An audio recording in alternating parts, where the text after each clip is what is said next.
Hello, in this video I'm gonna show you how you can create a thread in the text channel on Discord.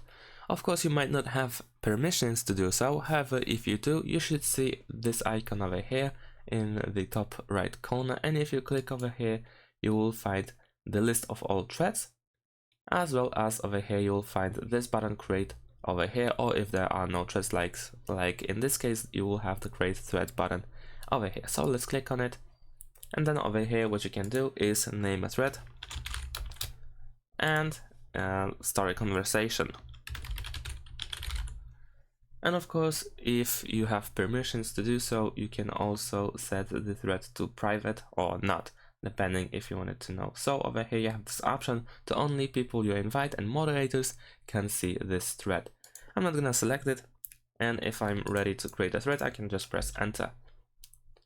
And now the thread has been created. You can even see it over here, and if you click on the thread you can open it like a normal text channel over here, but at the same time you can also do something like this. So you can go back to the main text channel where it was created, and then find the message where it was where the thread was started, and then you can click on the message over here on this box in order to open it on the right side like so. So it's up to you how you want to see it. And that's it, that's how you can create a thread. Thanks for watching, leave a like and subscribe to my channel, and see you in my next videos.